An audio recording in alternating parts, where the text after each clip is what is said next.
Саламатсыңар балдар. Маанайыңар жакшыбы? Бүгүн биздин сабакта, информатика сабагында Бакасова Талайкүл Өмүрбаевна силер менен. Дептериңерди ачып, сабакка даярданып, бүгүнкү числону жазабыз.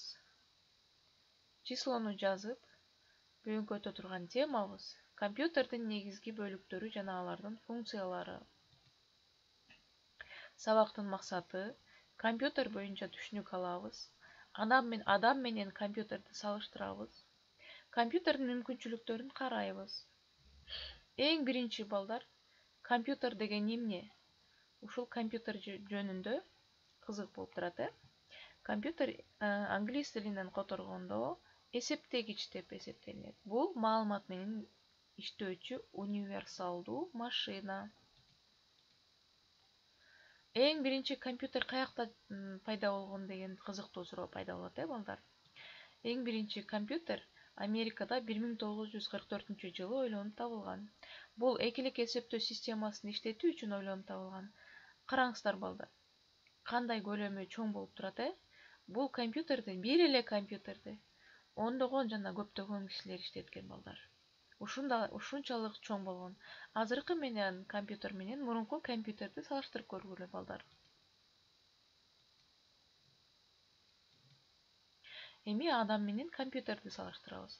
Компьютер ой жүгүрткөн адамдын функцияларын аткаруучу төмөнкү түзүлүштөрдү өзүнө камтыйт. Киргизүүчү түзүлүш, эске сактоочу түзүлүш S, иштетүүчү түзүлүш процессор мына, чыгаруучу түзүлүш.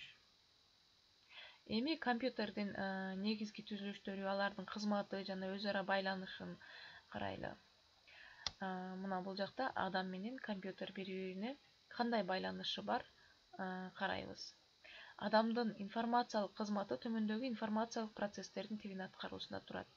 Биринчи информацияны сактоо. Дейт. Биз информацияны мээбизге сактайбыз, мына бул жак сүрөттө көрүнүп тургандай эле. Ар бир күнүгө жаңы тема өткөн сайын биз көптөгөн нерселерди, маалыматтарды билебиз. Жана башка булактардан, интернеттен, телевизордон, китептен, мына китепти көп окусаңар, көп маалымат билесиңер. Информацияны иштетүү, ошол алган информация, маалыматтардын баардыгын иштетесиңер. Кантип? Информацияны алуу жана берүү деп атат мына.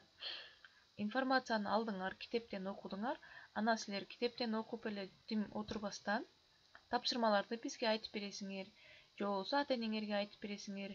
Жаңы маалымат же жаңылыктарды уксаңар, маалымат алып, анан берүү болуп эсептелинет экен. Мына силер айтып берүү, бул маалыматты берүү болуп эсептелинет экен.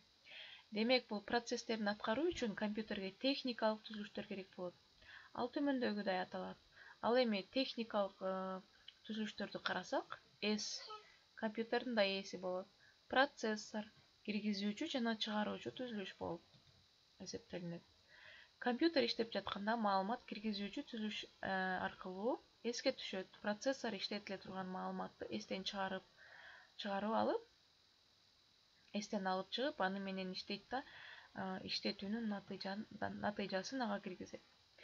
Ал эми компьютердин эң чоң жүрөгү болуп, адамдын жүрөгү болуп эсептелинет. Ал эми компьютерде бул жүрөгү, бул процессор болуп эсептелинет.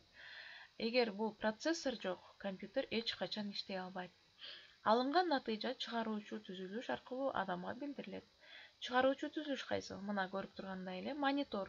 Монитор бул маалыматты чыгаруучу түзүлүш болуп эсептелинет. Эми бул компьютердин түзүлүшүнө кенен токтоло кетели, балдар. Бул жерде өзүңөр көрүп турасыңар, компьютердин негизги жана кошумча түзүлүштөрү. Эң биринчи токтоло кетели компьютердин негизги түзүлүштөрүнө. Бул монитор, клавиатура, системалык блок, чычкан мышка жана. Бул компьютердин эң негизги бөлүгү болуп эсептелинет. Бул 4кө бөлүнөт экен. Дагы бир жолу кайталайм. Монитор, клавиатура, системалык блок жана чычкан. Ал эми кошумча бөлүктөрүнө өзүңөр көрүп турасыңар, колонка, микрофон, принтер, наушник, сканер. Булар компьютердин кошумча бөлүктөрү жана башкалар да бар. Флешкалар бар жана көптөгөн кошумча түзүштөрү бар, аларды өзүңөр деле билесиңер. Ал эми киргизүүчү жана чыгаруучу түзүш дагы экиге бөлүнөт. Бул монитор чыгаруучу түзүшкө кирет, клавиатура болсо киргизүүчү түзүшкө кирет. Анткени биз маалыматты терип, анан монитор аркылуу маалыматты чыгарып алабыз. Колонка чыгаруучу түзүшкө кирет, принтер чыгаруучу түзүшкө кирет. Анткени биз маалыматты кагаз жүзүнөн принтер аркылуу чыгарып алсак болот. Микрофон чыгаруучу түзүшкө, ал эми сканер болсо киргизүүчү түзүшкө кирет. Анткени маалыматтарды сканерлеп, маалыматтарды сканерлеп алып туруп, анан монитор аркылуу чыгарып алабыз.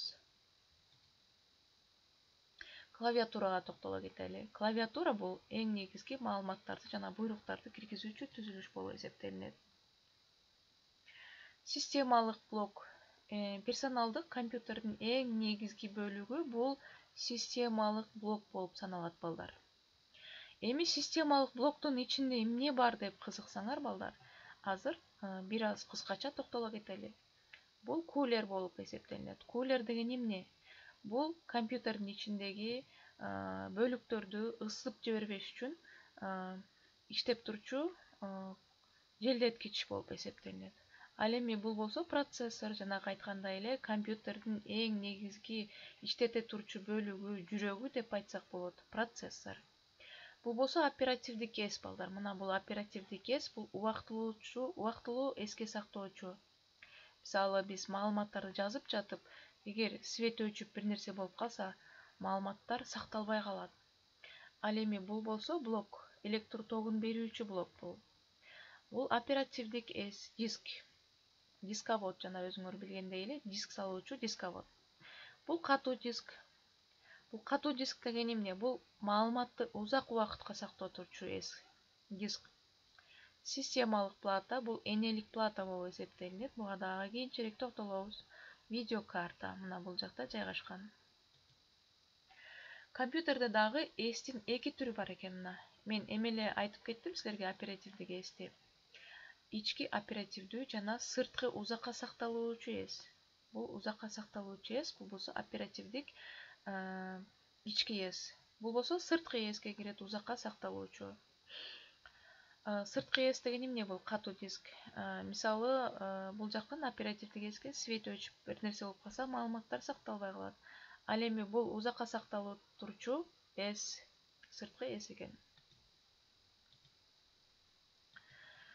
Эми сабагыбызды бышыктайлы, балдар. Кыскача маалымат алдыңар деген ойдомун. Биринчи суроо. Монитор кайсы түзүлүшкө кирет деп атат мына бул жакта. Биринчи, киргизүүчүгөбү же чыгаруучу түзүлүшкө киреби, иштетүүчү түзүлүшкөбү же сактоочугабы? Монитор албетте, балдар, чыгаруучу түзүлүшкө кирет экен, мына өзүңөр көргөндөй эле. Эми үйдөн, балдар, компьютер деген сөзгө туурасынан кылып кроссворд түзүп келгиле, балдар. Мага андан кийин жөнөтөсүңөр. Ал эми үйгө тапшырма, компьютердин ички жана сырткы түзүлүштөрүн жазып келесиңер. Жазып, конспектлеп мага жөнөтөсүңөр. Китебиңер бар ар бириңерде. Китебиңерди ачып алып, ошол компьютердин ички түзүлүшү жана сырткы түзүлүштөрүнө эмнелер кирет, ошону тизмектеп жазып келгиле. Сабагыбыз ушуну менен аяктады, балдар. Саламатта калгыла.